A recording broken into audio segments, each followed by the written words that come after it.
Berikutnya terima salam dalam dhamma suci waktu namo buddhaya.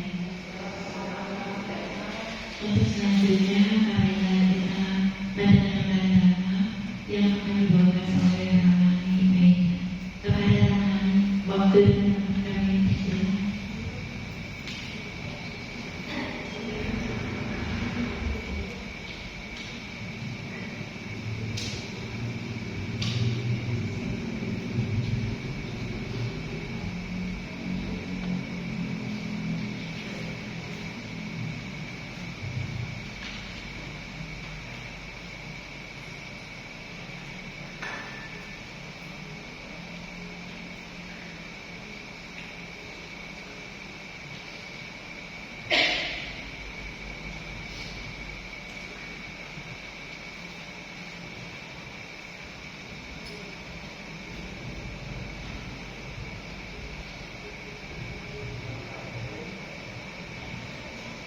Bapak Ibu saudara sekalian, sebelum mulai seri dhamma, kita bersikap mencari menghormat guru agung kita, Buddha Gautama.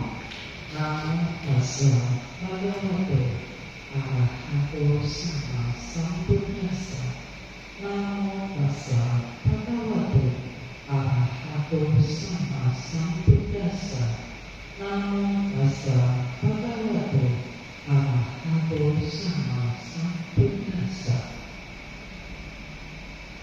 Yang saya hormati pimpinan Wijakti, terima kasih kepada Bu Kipa telah mengundang saya ke Setia Ramadana untuk sharing dhamma sama saudara sekalian. Yang saya hormati Bapak Ibu saudara yang berbahagia dan yang saya cintai, selamat malam, namo buddhaya.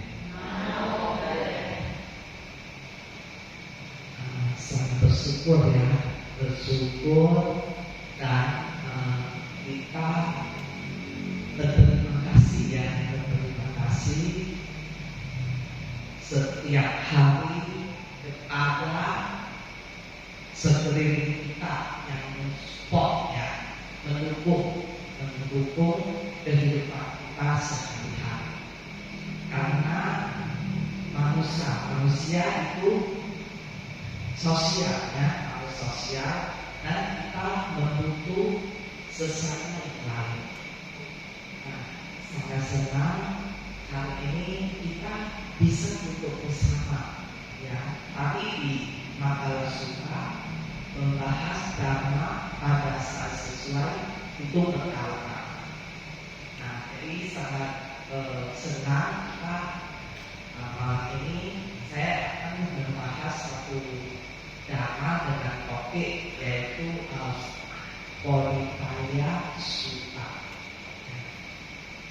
Nah, Bapak Ibu sama-sama, belakangan ini cuaca lumayan ekstrim ya, berubah. Jadi sepertinya ada mutasi virus. Itu saya namanya ya, entah kenapa itu kemudian bisa menular juga. Kayaknya sih tidak boleh harus pakai masker ya. Kalau Bapak Ibu kemana-mana ya, kayaknya sih tidak menular gitu. Kalau lihat ada gejala batuk-batuk ya udah kita tetap pakai masker ya. Nah, Bapak Ibu sama-sama, kalau misalnya kita di rumah ada akal, nah kita kan kalau pagi ya baca parita kita bisa ya taruh satu botol air di depan kita baca parita ya, habis baca ini air bisa untuk supaya kita tahan virus. Anak opsi ini ya, kita berusaha ya, opsi ini ya. Nah, Bapak Ibu, dengan kita sebagai berumah tangga, mana yang harus kita kerjain ya, sehingga untuk mempelajari spiritual ibarat kata kita sambilan ya, sambilan. Jadi kita nggak fokus banget, beda sama tante ya. Kalau tante kan mereka tuh sangat fokus. Nah, kalau kita sebagai berumah tangga, kita masih bercita-cita hidup berumah tangga ya. Dalam arti kata di dalam sebagai kita seorang ibu atau seorang bapak, kita utamakan bertanggung jawab sama keluarga dulu. Tentu ya tidak lain harus mencari nafkah ya. Nah, hari ini saya ada kutip satu, yaitu Potalia Sutta. Potalia ini adalah nama seseorang. Nah, Potalia ini dia adalah seseorang Brahma ya. Jadi dia ingin menjalankan pertapaan. Nah, dan karena dia ingin menjalankan pertapaan, tetapi si Potalia ini banyak salah. Sehingga terjadilah dialog pembicaraan antara Potalia ini sama guru agung kita Buddha ya. Nah, pada saat biasanya sang Buddha lagi ceramah, kemudian kumpul pada biku-biku ya. Nah, pada saat itu hadir si Potalia ini. Nah, Potalia ini dia merasa bahwa dia itu dalam hati ya, dia udah merasa dia udah sangat tinggi dalam perkataan. Nah, kemudian waktu dia masuk masalah, guru agung kita Buddha menyapa dia berumah tangga.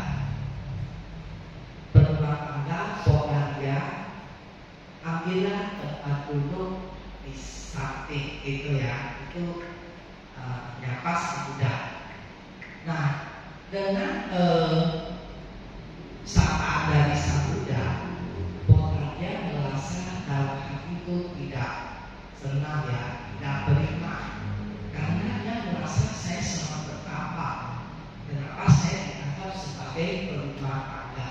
Nah, pada zaman dulu kan di India kalau bertapa itu kan mereka punya kasta yang agak tinggi ya, kami berumah tangga biasa.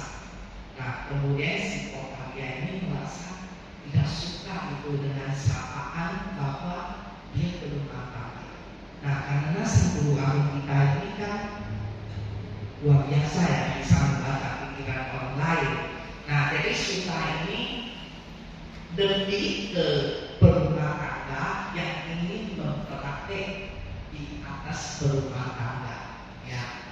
Jadi sutta ini kita amati dan dilek ya. Nah, karena membahas sutta itu memang harus sedikit dilek ya. Maksudnya jangan menghafal ya. Walaupun ada poin-poin yang kita harus praktek, tapi kita biasa aja ya dilek. Nah, jadi kesimpulan pembicaraan si Potalia ini, dia seorang betapa dia mengatakan kepada guru agung kita bahwa saya sudah melepaskan semua harta kepada anak, sehingga sekarang saya sudah keluar sebagai seorang betapa. Nah, itu pandangan dari Potalia ini. Nah, jadi seperti biasa lah ya, kita punya pandangan-pandangan. Nah, terkadang pandangan salah, tapi kan kita tidak mengerti. Karena kita masih manusia biasa ya, kita masih punya kilesa-kilesa. Kita nggak bisa melihat. Terkadang kita berbuat salah, tapi kita tidak tahu. Termasuk saya ya. Jadi ini sangat kita harus perhatikan. Makanya tadi di awal saya bilang kita bersyukur dan berterima kasih kepada sekeliling yang ada sama kita. Karena sebagai berumah tangga tidak ada dukungan dari sekitar, dari yang lain, pasti tak selancar yang kita hukum ya.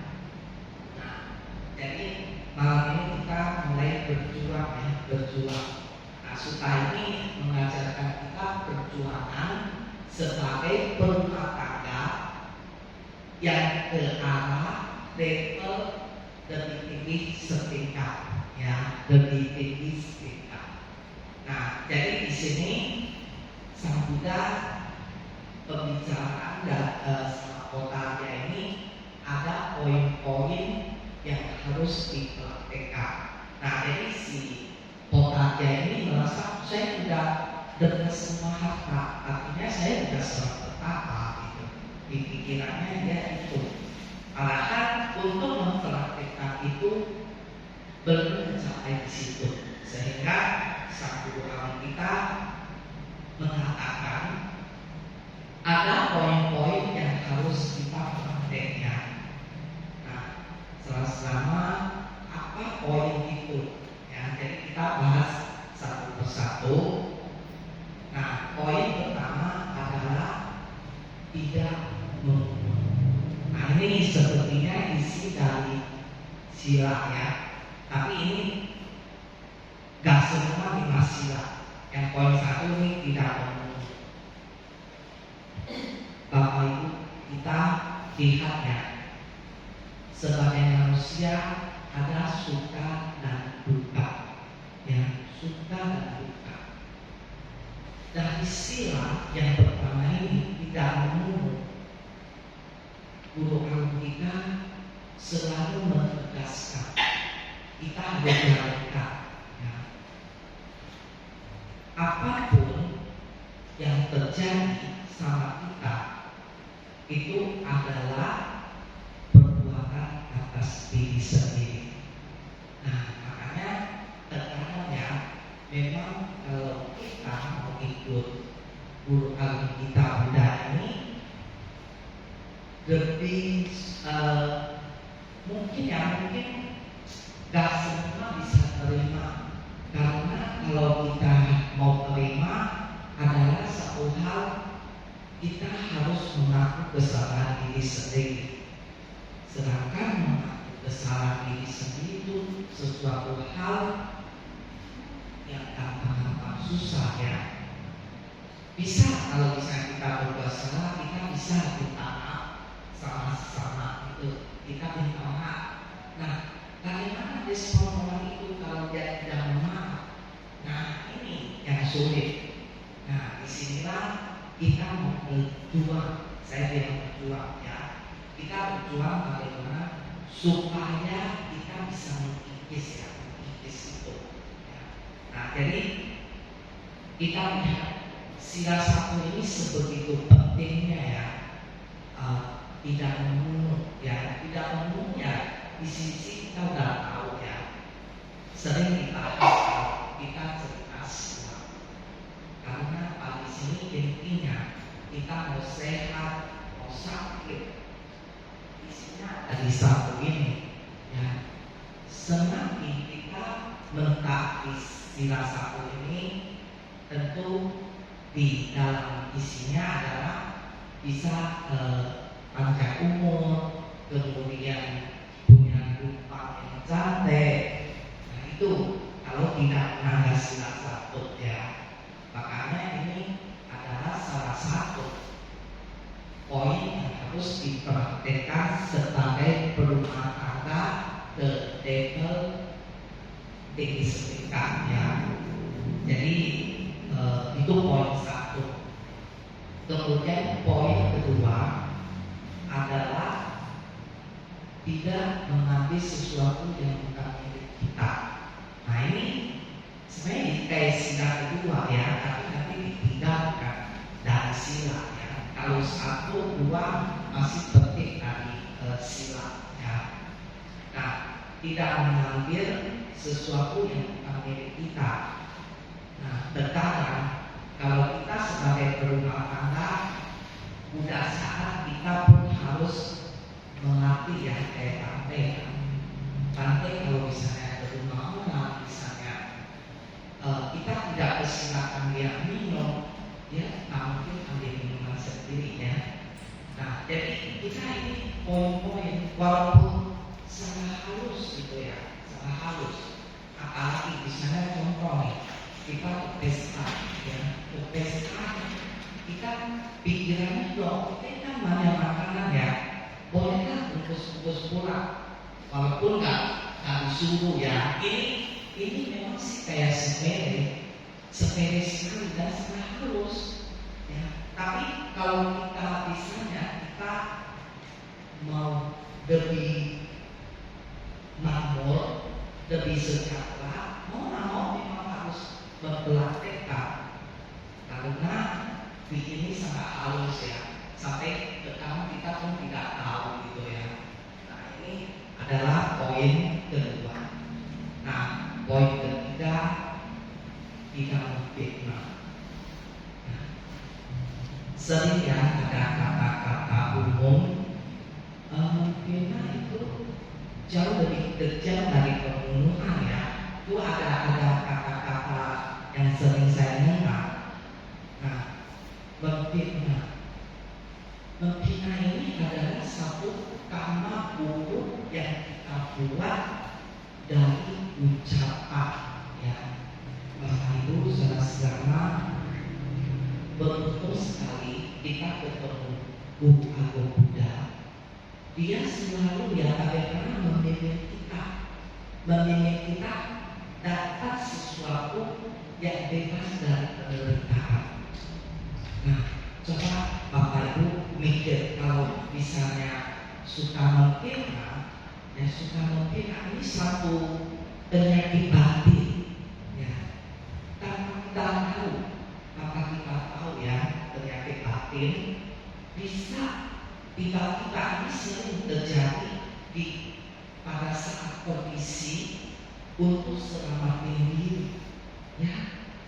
Nah, ini dari saat itu sangat teruji bagaimana kita tidak sampai memfitnah, karena fitnah itu ya bisa terjadi tanpa kita sadar, kondisi yang membuat kita tiba-tiba bisa memfitnah.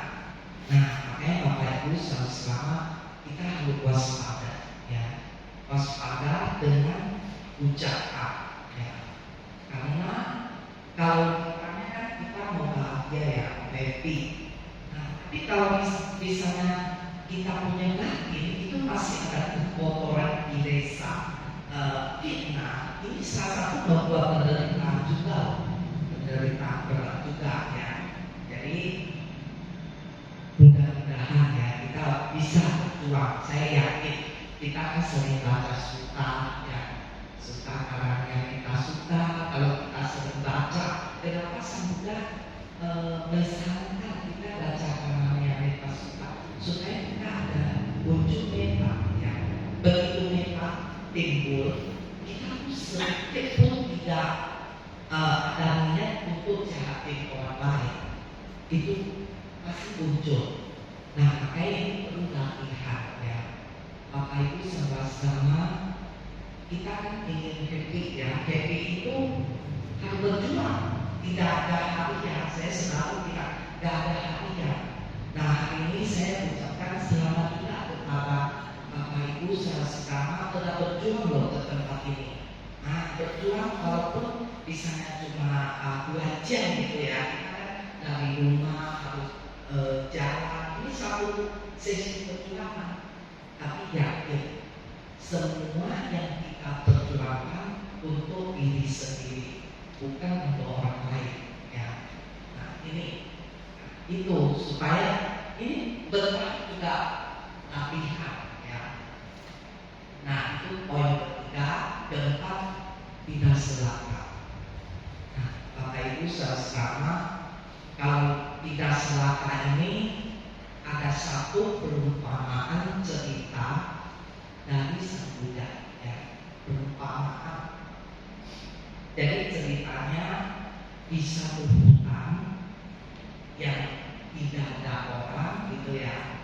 Nah tiba-tiba ada seseorang dia masuk ke hutan itu. Nah kemudian dia lihat satu pohon yang penuh buah buahnya tuh dekat di pohon itu.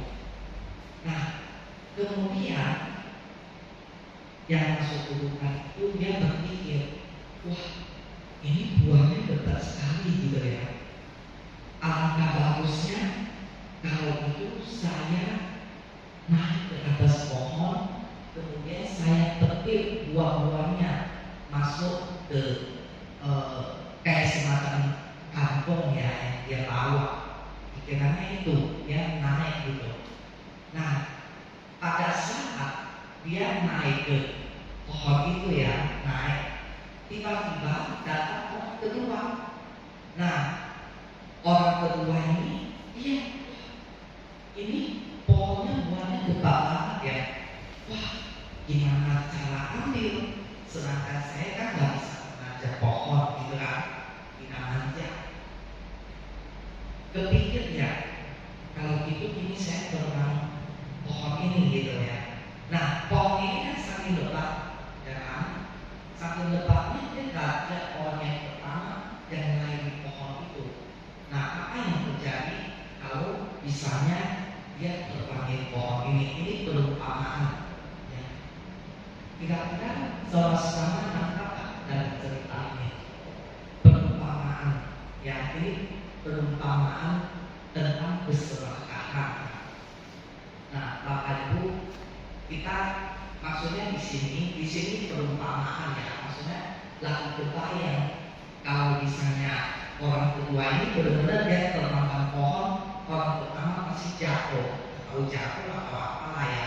Nah, tapi kalau dari cerita ini kan gara-gara orang ini kan dia mengatasi lalu dia masuk ke pohon, ke hutan, anggap tidak orang karena kan walaupun hutan, walaupun dari itu pasti ada pemilik juga kan. Jadi dia mau ambil gitu kan. Jadi lagi perumpamaan cerita ini ada isinya seperti maksudnya keserakahan muncul. Nah, kenapa balik lagi harus berpraktek sila supaya tidak timbul keserakahan. Ya, jadi diputar gitu ya. Nah, Bapak Ibu sama-sama, kalau cerita keserakahan itu kan menginjak dasar ya. Kan ada kotoran batin yang dasar adalah 3. Keserakahan, kebencian, kebodohan. Dan 3 ini yang ada di batin kita. Dan 3 ini dia satu sekutu. 3 menginjak ini dia sekutu. Yang ekornya sekutu. Misalnya contoh ya, keserakahan seseorang yang ingin kaya raya misalnya, contoh yang sederhana ya, dia berjuang keras, berusaha keras gitu kan. Nah, kemarin saya sempat mengunjungi penjara narkotika. Saya lihat ada seorang anak muda kayak umur 25 itulah. Kan saya tersentuh banget ya, saya ingin tahu kok dia semuda ini udah di situ gitu kan. Nah, sesudah saya ajak bicara, dia divonis penjara 20 tahun. Kemudian saya tanya apakah dia pemakai? Bukan, dia nggak pemakai, tapi dia kurirnya. Terus saya tanya, kalau misalkan kamu kirim itu, memang kamu dapat berapa duit?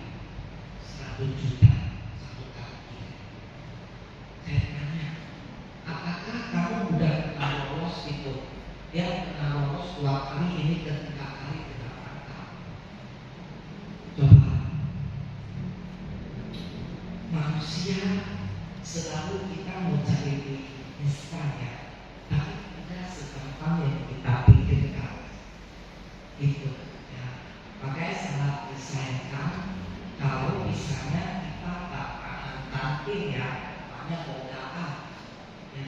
Pernah itu beberapa tahun yang lalu ada satu napi, dia ngomong ke saya begini, nah ini saya bingung ya, setiap kali saya mau pergi ambil narkoba, saya selalu pai-pai gitu ya, dia ngomong pai-pai sama poni katanya. Dia nanya itu dengan kita.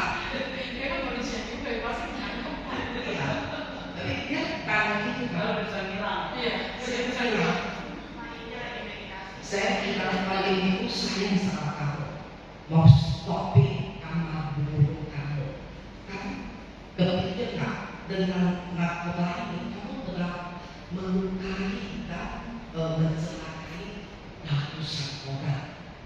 Nah, misinya kami mau stop kamu, makanya kamu tuh yang harus di sini. Jadi bersyukurlah kita masih menganggap termasuk kemanusiaan.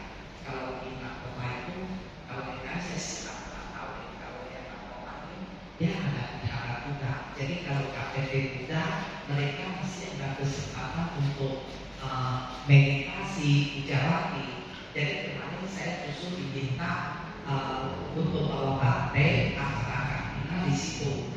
Nah, jadi dari situ saya petik sangat pelajaran ya manusia memang sekarang saking pertama dia dapat lihat makin serata muncul ya. Nah, Bapak Ibu sama uang itu memang penting sekali. Tanpa uang nggak bisa. Tapi hati-hati juga uang itu juga bisa membuat mabuk kita bertambah terus. Kalau uang kan bisa dicari ya, karena itu sangat sulit. Kan kalau setiap kalinya kita selalu ada bacaan palitanya ya, yang membawa kita hanya bisa membawa apa? Karma baik, perbuatan baik. Walaupun kita hanya juga bisa bawa, ya kan? Jadi memang ini sangat gimana sih ya? Penting ya, memang mau penting, tapi hati-hati. Kita sebagai pengikut Buddha, kita harus tahu caranya, ya. Caranya sih sebenarnya sederhana ya. Kita tadi membuat kebajikan gitu ya. Kalau kita pergi di toko, kita cerita toko HP.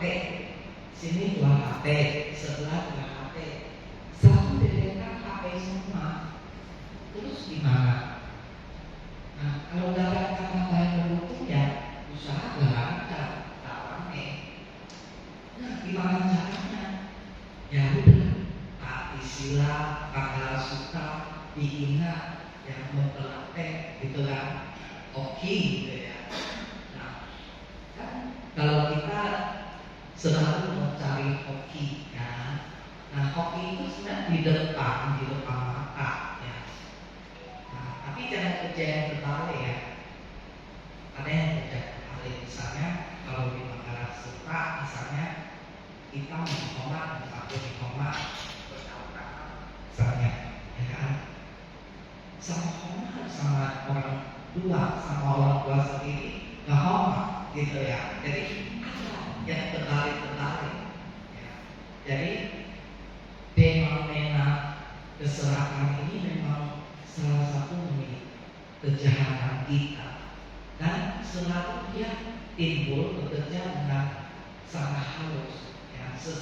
Sesudah serakah muncul, dia tidak dapat, dia timbul kebencian ya. Begitu kebencian timbul, kebodohan pun timbul. Nah, dia bisa berbuat sesuatu. Makanya kan sering kita dengan banyak kasus kita bisa kasus sampai pembunuhan itu yang sangat disebabkan ya. Jadi sangat bersyukur kita berjuang untuk mempelajari agama supaya apa yang kita inginkan itu bisa dapat ya. Tapi sesungguhnya manusia itu dapat terakhir tak kosong. Jadi kita harus ngerti, makanya Bodharia ini dia mau mempelajari yang pertama, tapi dia masih ada pandangan-pandangan tentang kesalahan-kesalahan sini. Makanya karena Buddha bisa membaca pikiran Bodharia yang mungkin, jadi dia beberapa poin yang harus dipraktekkan ya. Nah, jadi selaka, bina selaka, kemudian kelima kejujuran. kan suka itu juga ada ya. Kita harus saling jujur dan jujur ya. Nah, kejujuran ini sangat penting sekali juga karena di dalam kehidupan sehari-hari kalau kita tidak jujur ya, mau dalam usaha tidak jujur, mau apa tidak jujur, secara tidak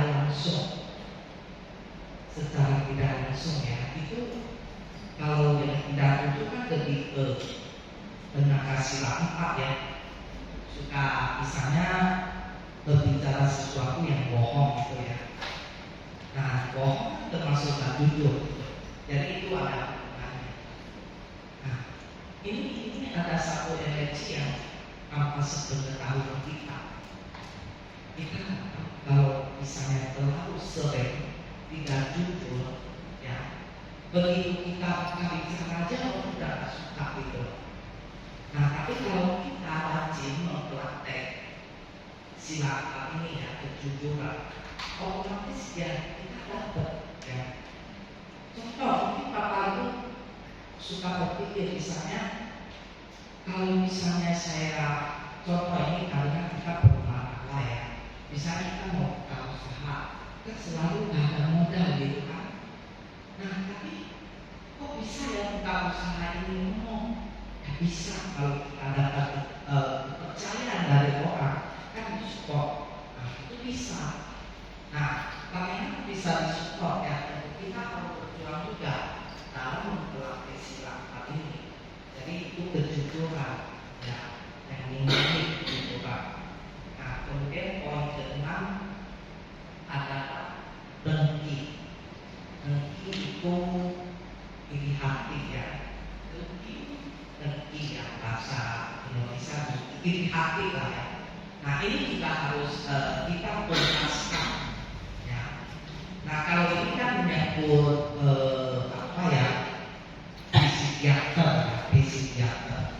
Nah, dengki ini semua orang juga punya. Menurut Sang Buddha ada benih jahat, salah satu benih dengki iri hati yang ada di kita. Ini juga kita harus bersihin ya, bersihin. Jadi dirisin bersihin diri supaya kita tidak timbul iri hati. Ya. Kalau kita tidak timbul iri hati, otomatis kita pasti banyak teman. Ya. Kita ketemu siapa yang orang tak kenal, kita bisa jadi ada jodoh yang baik. Ya. Kalau kita tuntaskan iri hati ini, kita selalu punya jalinan jodoh yang baik. Kalau punya jalinan jodoh yang baik, ini salah satu kita sebagai perumah tangga juga didukung orang sekitar, gitu ya. Nah, ini adalah iri hati dengki. Poin ke-6 ya. Ke-7 emosi, marah. Ya. Nah, jadi kalau mempraktek tidak emosi, tidak marah, itu kita berbuat kebajikan ternyata berbuat kebajikan. Jadi kita tidak marah dan tidak emosi sama orang lain, ternyata kita berbuat kebajikan. Nah, ini adalah satu praktek yang harus kita praktekkan di dalam isi pembicaraan pola ya sama guru kita Buddha ya. Jadi Buddha yang berlakukan. Nah, kalau misalnya untuk mengatasi emosi biasa ini loh, biasa beda pendapat itu pasti begitu. Kalau beda pendapat kan terjadi salah paham ya. Nah, bagaimana bisa mengatasi supaya tidak marah, tidak emosi, kita selalu posisikan orang itu. Kenapa orang itu mau begitu? Dia punya kepentingan dia. Kita punya kepentingan kita. Nah, sehingga nggak ketemu, timbullah emosi. Tapi kalau kita mau lihat posisi dia, sebenarnya bisa hasil ya. Apalagi kalau misalnya sesama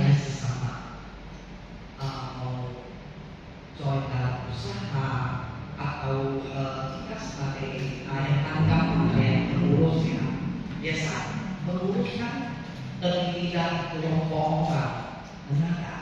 Nah ini kalau ada kelompok-kelompok ini selalu timbul ini emosian karena beda pendapat. Nah jadi gimana penyelesaiannya? Harus kita utamakan mana yang bermanfaat dan tidak bermanfaat ya. Nah ini adalah poin yang harus kita praktekkan.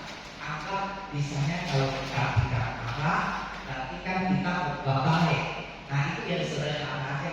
Jadi saya ilustrasi kalau kita tidak marah, kita udah berbuat baik sama orang lain, gitulah ya. Jadi lebih apa? Supaya kita pada saat marah kita pikir berarti kan saya nggak berbuat baik sama orang lain kan, tapi kalau misalnya saya nggak marah orang itu kan saya berbuat baik. Nah jadi supaya kita semangat ya, itu ilustrasinya. Nah kemudian kedelapan adalah kesombongan. Nah berbagai suka ya, salah satu tentu yang harus kita bahas habis adalah kesombongan. Untuk mencapai arahan, kesombongan itu harus sudah dilepaskan ya. Tanpa sadar, tanpa kita mikir, kesombongan adalah salah satu mengejar kita ya. Nah tapi kalau kita tahu ternyata manusia ada mengejar kesombongan, nah ini bisa mengurangi ya.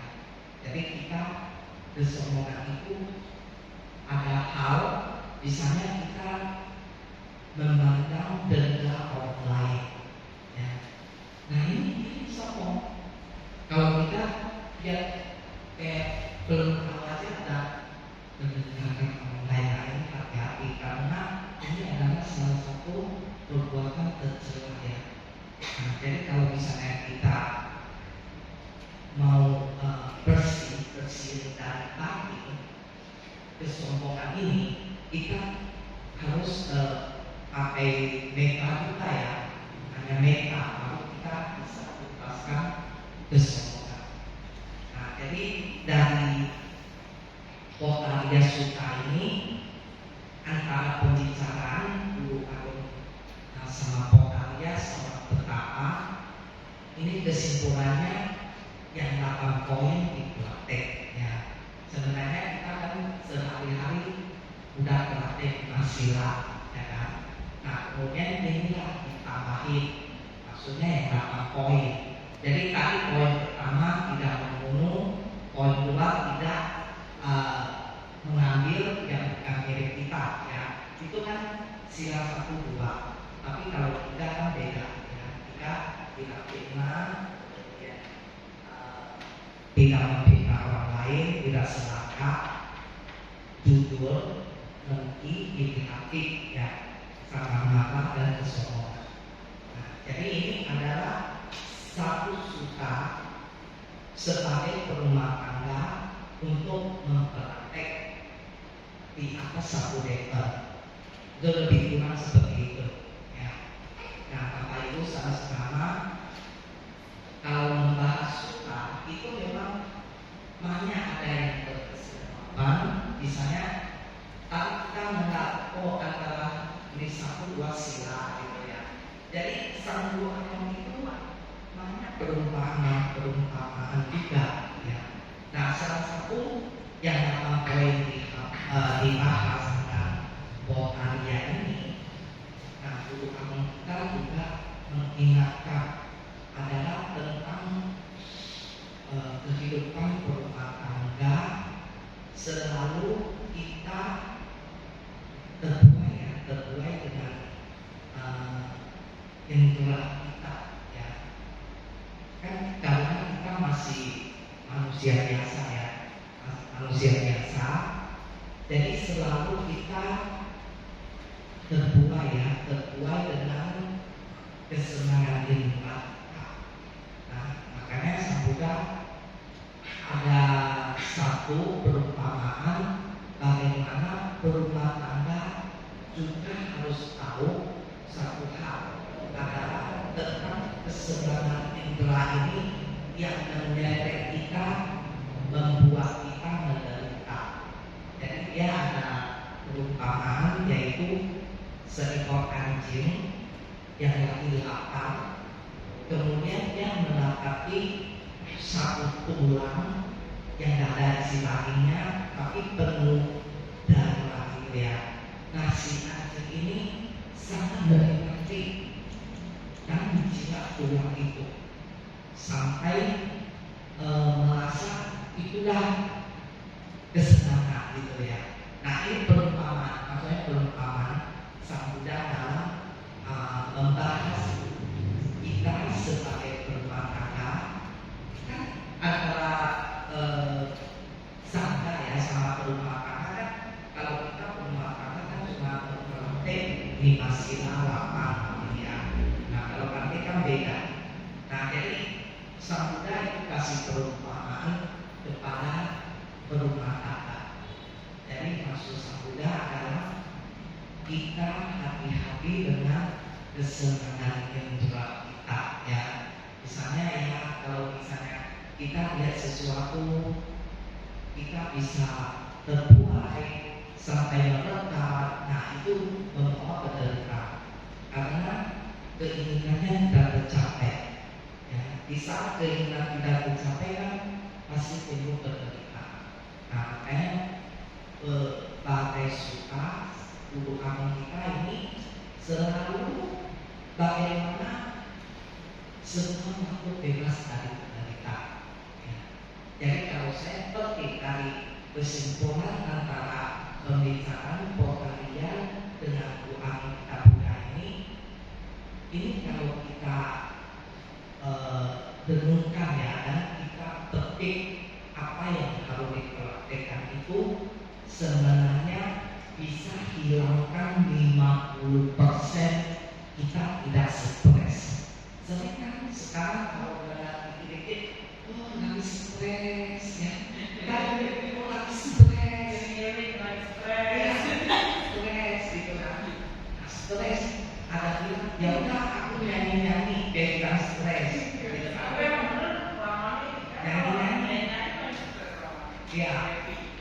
Ya, tapi itu kan sifatnya pendek, sebentar. Nanti datang lagi.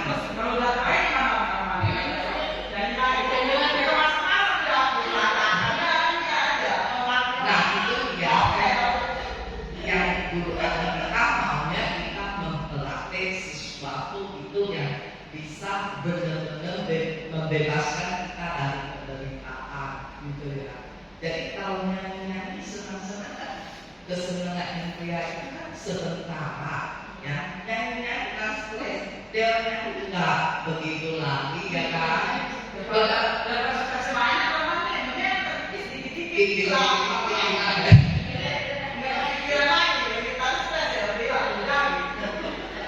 itu aslinya ya, saya pernah ketemu gini. Misalnya ini dia sedang pergi wisata, jalan-jalan, udah dikasih stres kan, tapi begitu pulang wisata dia stres lagi.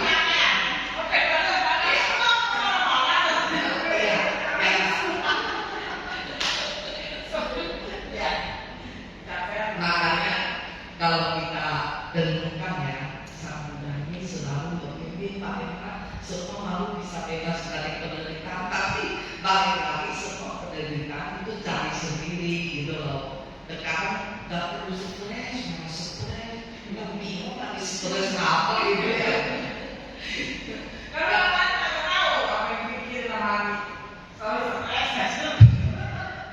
Saya juga bingung kepada orang bilang stres, saya suka pikir kenapa bisa stres? Katanya yang bisa kita kerjain, apa yang stres? Baca suka apa ya kan? Baca ajaran Sang Buddha. Iya, bisa stres. Kita bagaimana tidak sibuk dengan aktivitas ya. Nah, tapi kalau misalnya ini yang ketemu sulit-sulit itu dia merasa stres. Tapi sebenarnya tidak ada hal yang tak bisa selesai, harus benar-benar tak bisa pakai cara emosional ya. Kalau misalnya kayak kita kantor nih misalnya, ketemunya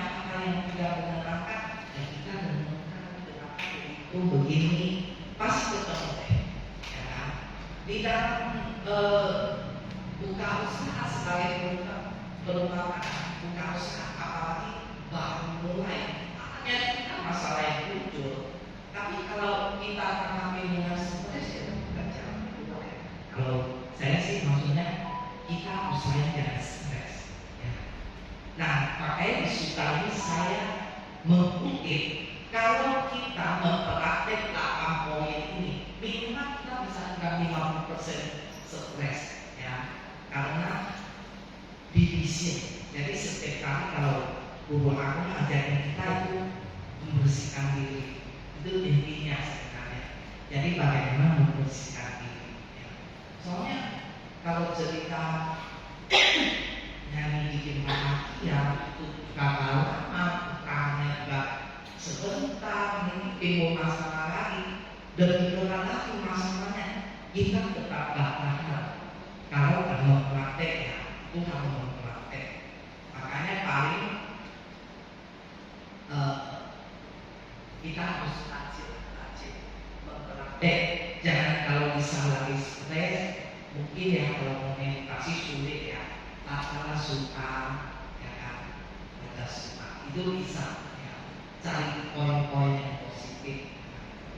Jangan misalnya bisa stres terus tiba-tiba banyak pengetahuan umum sih, banyak sekali saya lihat banyak pengetahuan umum. Tapi kalau misalnya pengetahuan umum itu banyak sekali ada efek-efek samping, efek-efek samping. Jadi yang kita mau cari adalah tidak ada efek sampingnya. Ya, tentu ajaran Buddha, kalau ajaran Buddha ada efek sampingan. Ya, banyak pengetahuan sih. Tetapi cara saya pelajari, tapi banyak sekali juga sampingan-sampingan yang muncul ya. Nanti malah membuat kilesa-kilesa ya. Kan belakangan ini juga heboh apa ya, tentang apa sih, saya lihat ada baca tuh jangan bisa apa itu dapat banyak uang gitu ya. Ada nggak baca kayak gitu? Ya atau itu ya, saya pikir manusia seberapa sampai bisa itu ya kayak kegelapan gitu ya. Tapi yang memang kenyataannya sih ada ya, tapi kita kurang tahu deh. Jadi kita lebih fokus mempraktek. Nah makanya saya bilang sejauh tadi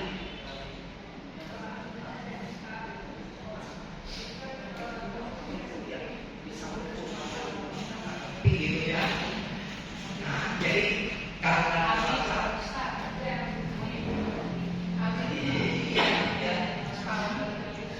aneh itu ya, itu ada samping hati-hati jangan begitu ya. Nah makanya dengan perubahan cuaca benar ya, jadi kita harus pas apa ya itu ini cuacanya sangat beda, apalagi kena hujan harus cepat pagi sama pasang sempit air.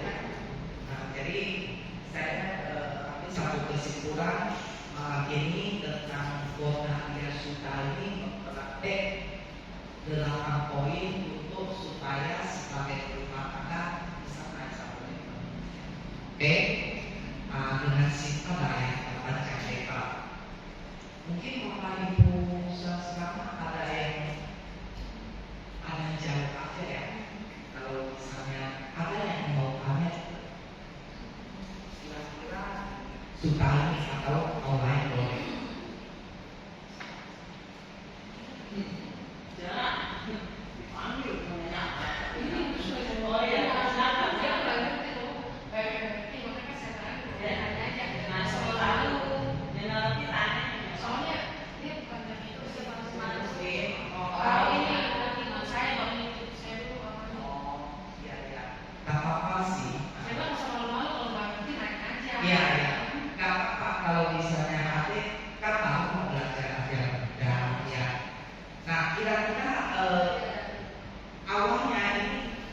Kenapa tertarik mau belajar agama Buddha?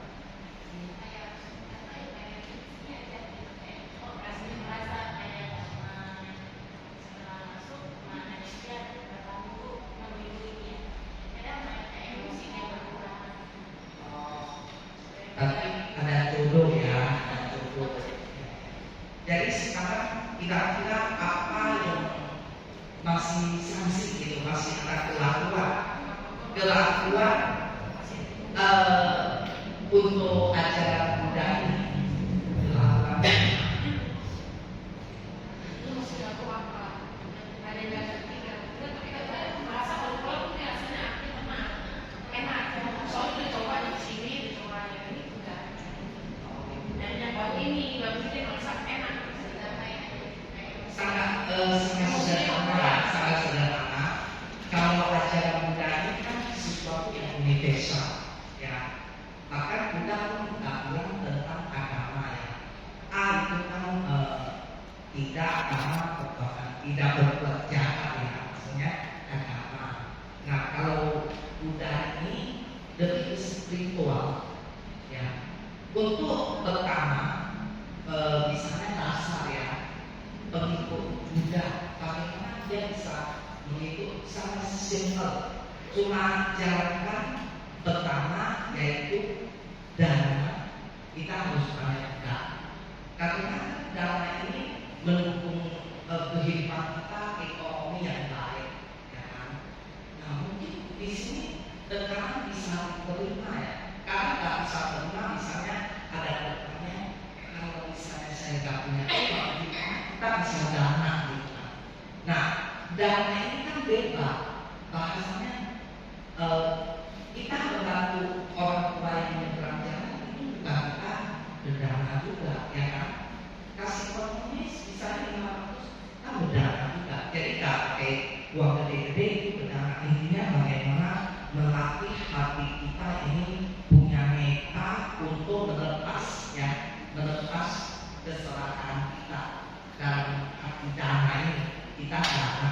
Kemudian sila, nah sila kan 5, jadi kita wajib kalau kita udah percaya sama Buddha, kita wajib jalankan 5 sila.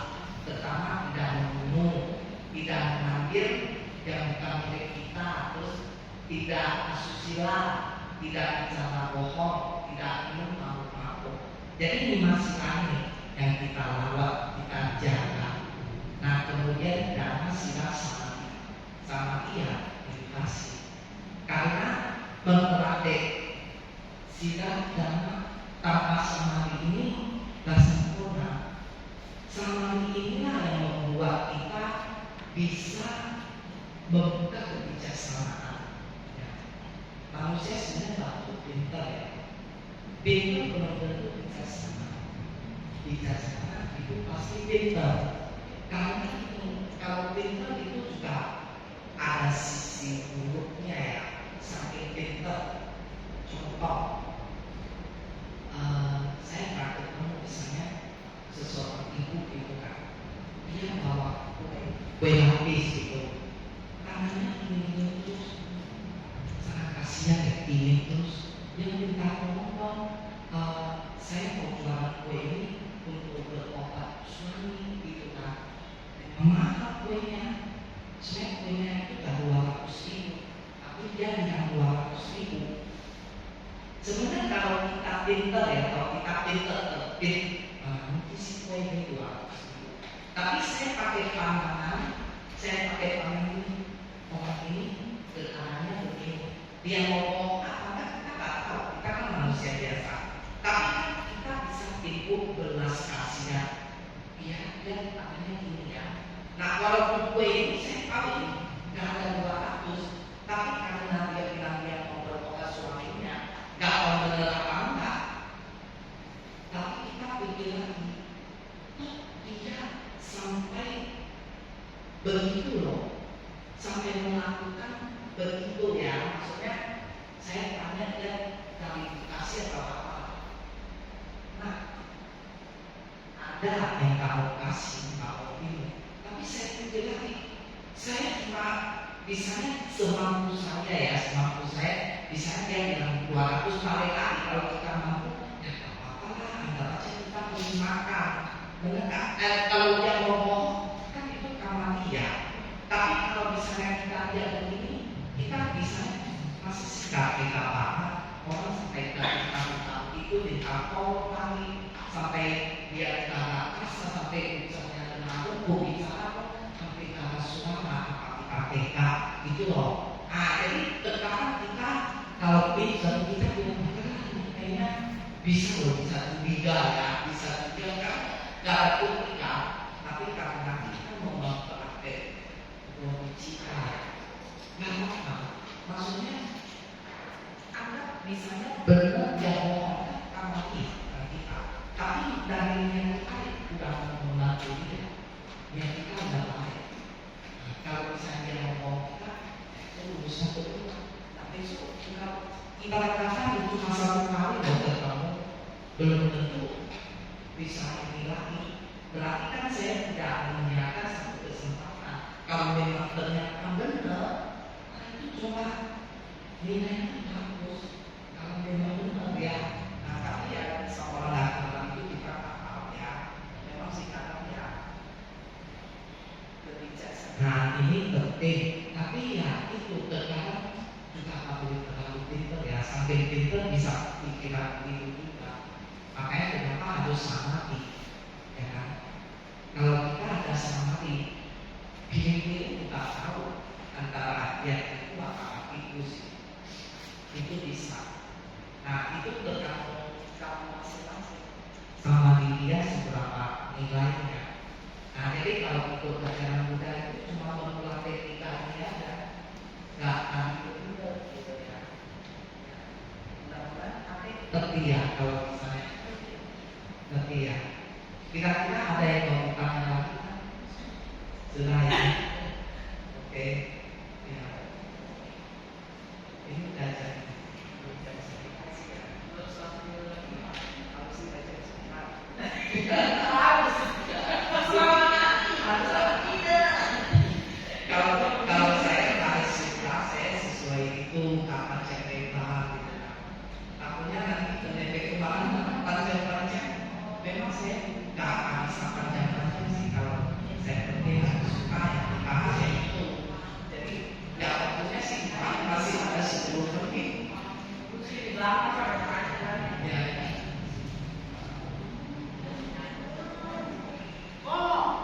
Oke, Allah. Mau nanya apa nggak tahu apa?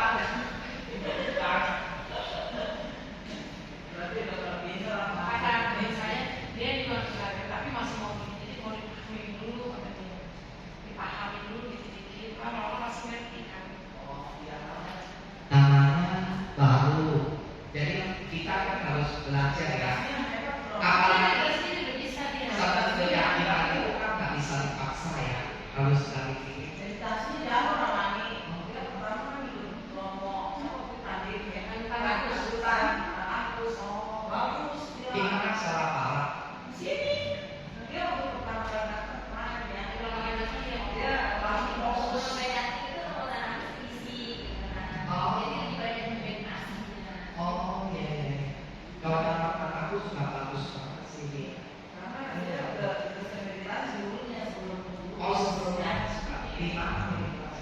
di Raiko ada semacam organisasi itu kan khusus istirahat aja ada meditasi ya karena masalah semua jadi selama itu berarti tahun dari dasaran sampai akhir dari sini ada Di mana tuh? di Raiko dan komen Kan secara Buddhis meditasi. enggak ya kayak ada organisasi itu pencaksilat. Oh, dia mau latih pernapasan pencaksilat kayak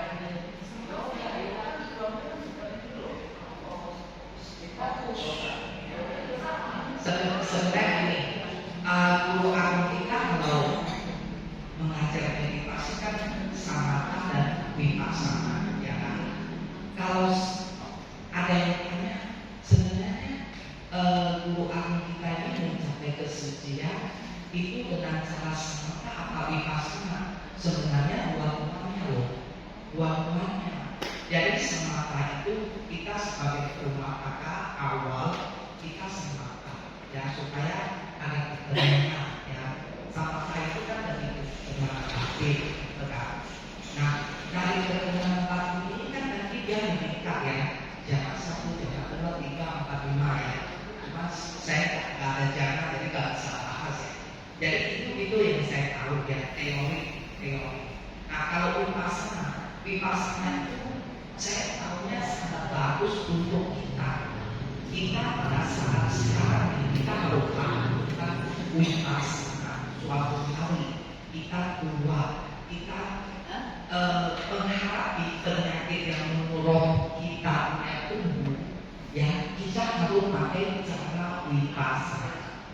Nah, vipassana ini adalah bekal untuk pada saat jasmani lagi sakit, ya, jadi kita bisa mengatasinya dengan cara vipassana. Nah, makanya sang Buddha tuh ajarin nggak bisa bilang ini mau vipassana aja, mau samatha aja, ada namanya. Kalau vipassana lebih cepat mencapai kesucian. Gak itu kalau kita dari sang Buddha buat-buatnya susah.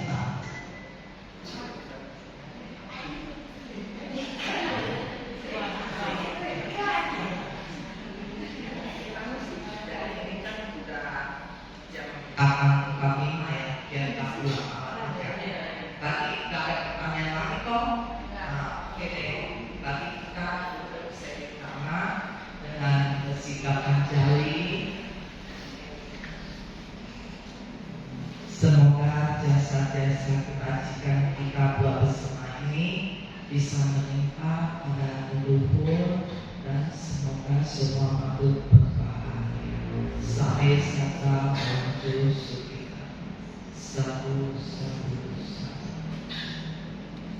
Terima kasih kepada Bapak Ibu saudara yang berbahagia dan yang saya cintai. Selamat malam.